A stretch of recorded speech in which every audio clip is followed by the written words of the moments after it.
a whole stack. There's some statements on everybody's table, and then there's some, I think, right over there.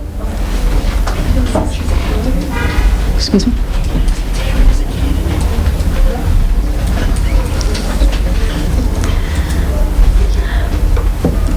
So let me just, first of all, thank Taryn for opening up on this. Is a huge question, and we're going to have to take it up again and again and again, but you see where it's really right on the front burner, both in the debate last night, in the news every day, and reaching a much more dangerous level.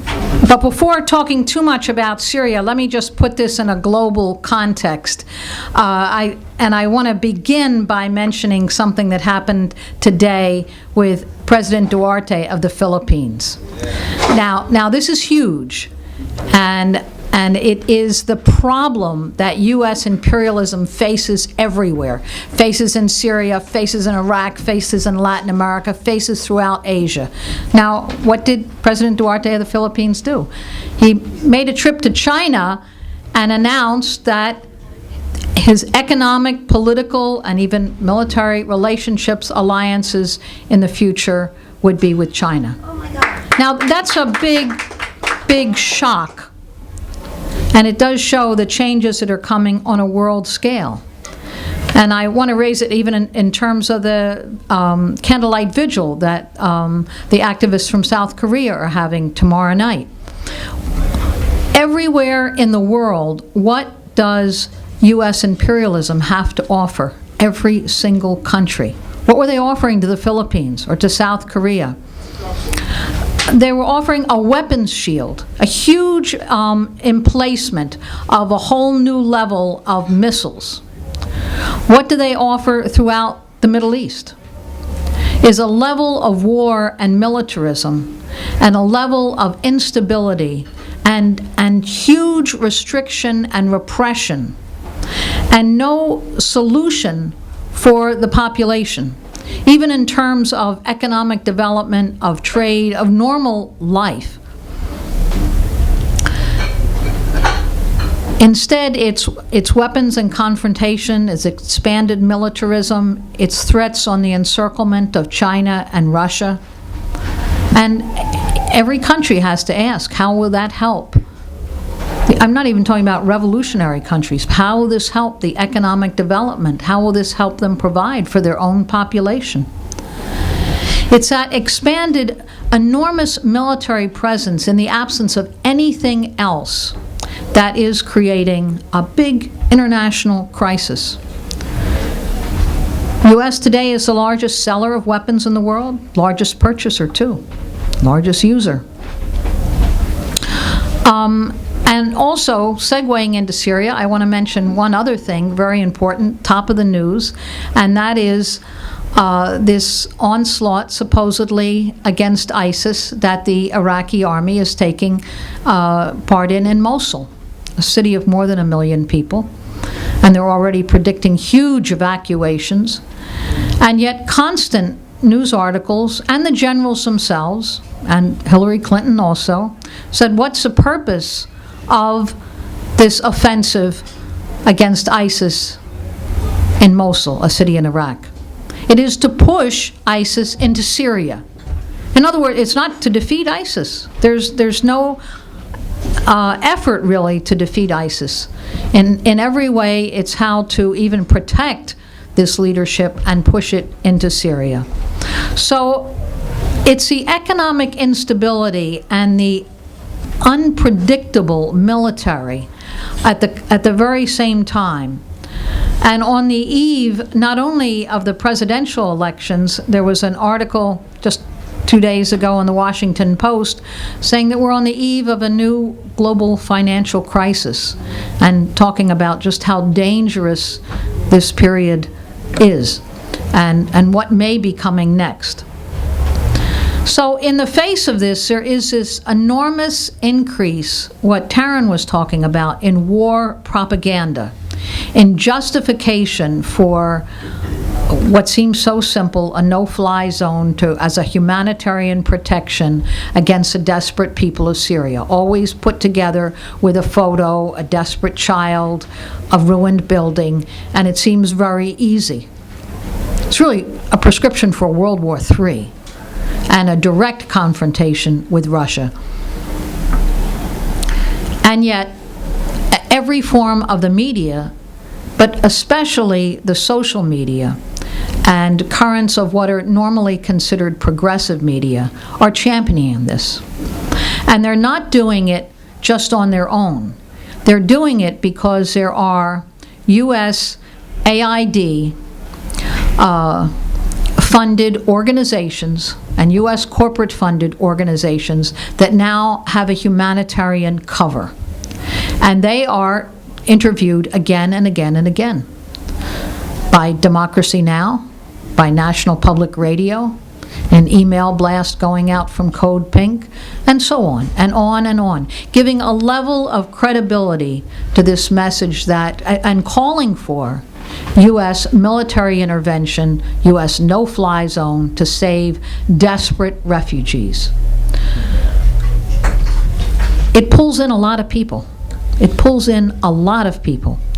And in a situation like this, we can't be passive, nor simply say that we have a correct position, a global understanding, and let it go at that, or with writing an article in our newspapers and whatnot. We have to think and strategize the way in which Ed Child's talking about a strike of workers, of Harvard dining hall workers. He said, let's look at Lenin, let's look at what the purpose of a coalition, let's look at broader cohesion and agreement among large numbers of people.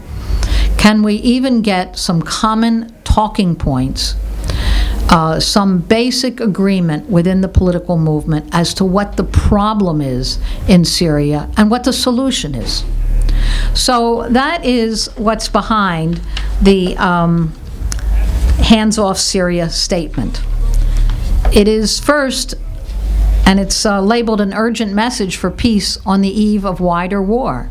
Can there just be some common talking points that the problem flows from a U.S. effort at regime change? This is not a civil war. That's like point number one.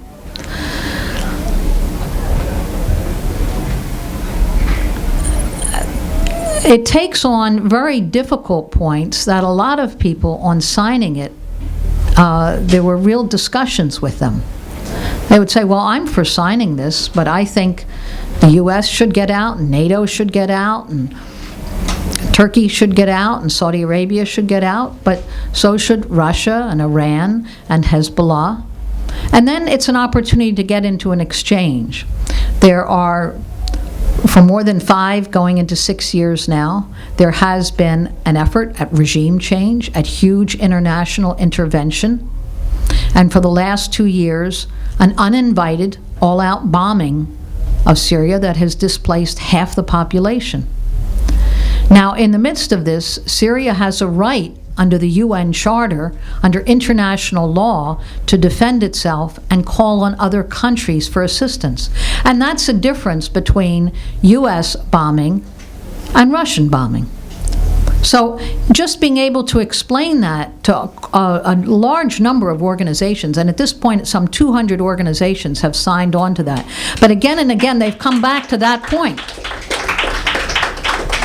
Or the other point, and as Taryn was mentioning, that you have to take head on, is quite a number of groups said, well, they're all for criticizing the U.S., but of course you have to denounce President Assad. I mean, that's an absolute, they've heard so much propaganda on this point that having a statement that says it's not our business to support or oppose President Assad. Only the Syrian people have the right to decide the legitimacy of the government in Syria. Now, put that way, it actually moved a lot of people back. They said, well, I never heard that argument. I never heard that discussion. So the point of a statement of unity is not to get everyone in the world to sign on. Now, probably the entire planet would sign on a statement that just said we want peace in Syria. That's easy. That's easy. But having a certain agreement that this is a U.S. instigated effort at regime change, not a civil war, that it is a U.S. war in terms of the forces that have been armed and financed. They don't operate on their own, and that the solution is U.S. out and U.S. hands off, and that the Syrian people have a right to decide this. That has fewer signers, and yet it is a more cohesive force that can be a real contribution to the struggle. A coalition, even if it's names on paper at this time, but that has gone through some common agreement. And all number of groups have had to fight this through also with their own boards, because some people know a lot on Syria and others may not know very much at all, except that it looks, every picture looks desperate and bad. So I do want to say that in the past, less than a week now, this was released last Friday, there are more than 200 organizations in the U.S. and internationally that have signed on, more than 1,000 signers. This has been translated into Arabic and Russian and German and a number of other languages, I think, in the coming days. And it's led to a certain connection among forces around the world also speaking to each other who are first anti-imperialist. They're against U.S. imperialism in this war and every other war, but certainly on the basis of this war. So having that basic agreement among a number of forces. Now, we've played a role in this, but not the only role. There really are a whole number of coalition forces who are putting enormous energy into both gathering this statement, talking to groups, translating this statement, and reaching out. And that has played an important role. I mean, the United National Anti-War Coalition, U.S. Peace Council, the Syria Solidarity Movement, and many, many other groups who are signers on this, along with small community organizations and such. Now, this will be even more important, just having some common agreement as this war expands. And that's the purpose. How do we not be silent in an election period when almost any demonstration on any issue whatsoever can gather only a handful, and yet know that we have to prepare politically and prepare organizationally, and to struggle to hold on to both what we know in the face of very organized, very sophisticated, all-pervasive propaganda, war propaganda that is strong now and that will increase. See, that's the thing. It's not just answering it once. It's answering it again and again and again, and organizing and reaching out to groups again and again and again. It's having voices. A whole number of organizations now have sent delegations to Syria and have reported back. And that also plays an important role in being able to interact with different organizations. The reason it's such a dangerous, I'll close with this is such a dangerous period, is that the U.S. has failed so far. They have failed in more than 5 years in their all-out effort to overturn the government of Syria, and more forces have come on board. But there's nothing they won't stop at. And that's what makes it so dangerous. That is what means that this could escalate far wider. It also, we can only hope there'll be rational minds that will pull back and that will feel that this is not possible. What propels it forward on the part of Syria and also all those who defend Syria is the knowledge that if Syria is set back, who's next? This won't appease U.S. imperialism. It will only whet their appetite for the next step. And that is what has made this such a determined resistance.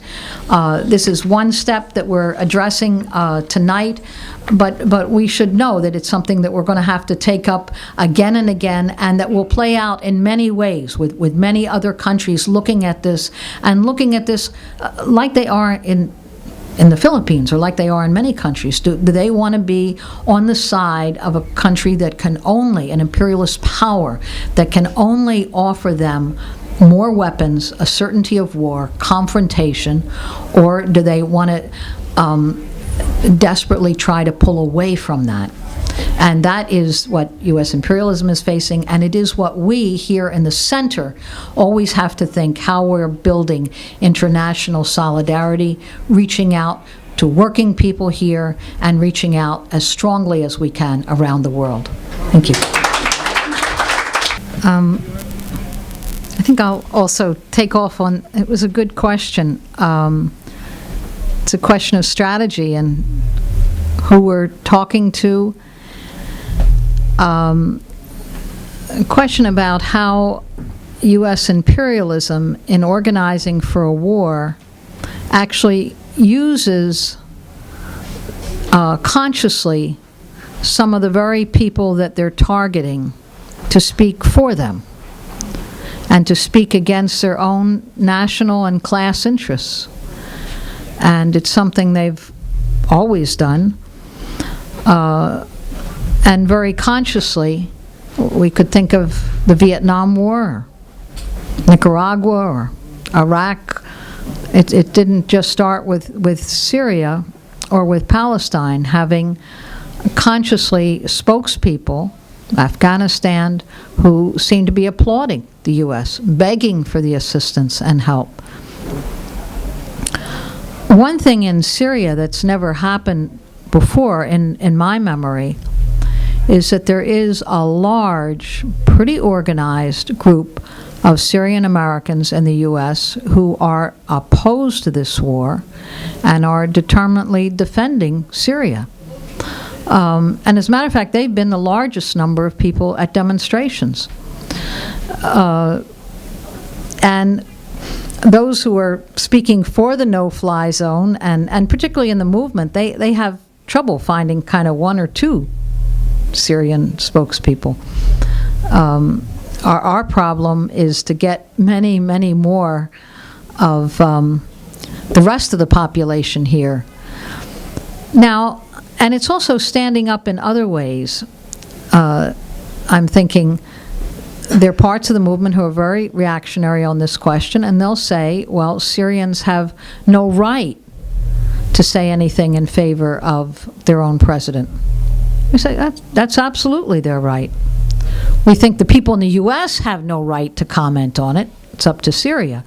But for Syrian Americans here to either carry their own flag or relate to a president that they can vote for here, because those who live outside of Syria can also take part in the Syrian elections. That's important to recognize that. It's not only in war. I mean, obviously, consciously, oppressed nations within the U.S., Black and Latino, Native American, always corporate power, capitalism itself, has found a way to have some who will speak for a particularly bad, dangerous policy. That's not new. Some who will speak against their own interests as a people. But we're stronger when we always take that into account and know it's important. So in regard to Syria or Palestine, it's very important that there are Syrian spokespeople in demonstrations and rallies, signing on to the statement. I know that, just for example, when the statement was being written, to actually connect and talk with each of the Syrian American organizations that we knew of, to get their input before we went public to everyone else, was important. Or it's important in the Palestinian movement that Palestinians themselves, really are listened to, have a voice in the movement, while keeping in mind, and that reflects the struggle in Palestine itself. At any rate, this is it, but it's never a finished question. As Taryn was saying, if you're talking to a person one-to-one, then it takes on a different sense, where maybe you can explain things a little better. Sometimes it takes place in a debate among organizations, and that there it would be handled differently. To also just comment, I have the floor on tomorrow night, because there is the Samidoun demonstration that was mentioned for George Ibrahim Abdullah. You know, you don't think of the ruling class as acting in a coordinated way, but to actually see in WikiLeaks that there is Hillary Clinton right on the eve of when this Lebanese resistance fighter was going to be released from a French prison, who would send how arrogant from every point of view. She's not Lebanese, she's not French. You know what I mean? She represents U.S. imperialism, and the State Department at that time would send a message saying, don't release him. That's a very valuable, that's why they hate the WikiLeaks exposés, talking about her crimes. They don't want to deal with that. And that's an example, and I'll bet if they look deeper, you'd see the same kind of WikiLeaks commentary on Mumia Abu-Jamal or on Leonard Peltier, that it's not just a prison warden and it's not just a judge. On a very high level, there is a consciousness about certain resistance fighters and not to release them because there are so many people who struggle, who identify with them. It's also why, even if that's the attitude of the ruling class, it's all the more important for us to raise up the names of these people who've done decades in prison and are still fighting, because it gives everyone confidence. It shows they're not broken by this. Instead, they are sharper, more conscious revolutionaries. So tomorrow, for George Ibrahim Abdullah, and to join Samidoun here for a much-deserved one-year anniversary party every single week. I mean, every week. This is like, it's freezing, it's snowing, it's boiling hot, but whatever the weather, there is a picket line organized for Palestinian prisoners here in New York and in many places around several major cities internationally. So the party to celebrate this is well-deserved. And you can fit in all three if you want to participate in the candlelight vigil at 32nd Street, just down the street with our Korean allies. And then come party. I wanted to also comment on the cafeteria and the dining hall workers that Ed Child spoke on in the beginning. Because he raised so much about what it takes just to win a strike with demands that aren't even extraordinary, just to keep a health plan. And they're up against this giant corporation that doesn't want to give on that, and that knows that a decision they make with dining hall workers, pretty essential workers at a big university, that a contract will be an example for other workers. So that's why they want to break these workers, and also that's why those workers know they're fighting for a lot more than just their own interests, and that does take consciousness and a certain level of organization to go out and actually reach out and get other allies, like medical students and legal students and so on, from an institution that has this huge bequest because of the slave trade. That's where Harvard got its money, and that is what the black students at the law school were talking about. Where Harvard's bequest came from was slave trade, and they wanted that recognized, and they wanted the symbol of that taken down.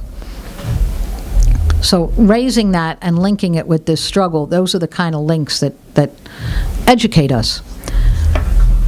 I'll let it go at that. I wanted to actually talk to John's point on the professional army, just to say that contracted army mercenaries are about twice the size of the professional army now, in terms of in military, in places where there are really hot wars going on, and that is the way in which they're able to keep them there versus what it used to be. So, and these are the most disposable workers, so the front line, but they also do the cleaning the laundry and do other dangerous things. So I was asked to make one correction too. I mispronounced the president of the Philippines, Duterte. I think I was off. I gave a vowel instead. Thank you.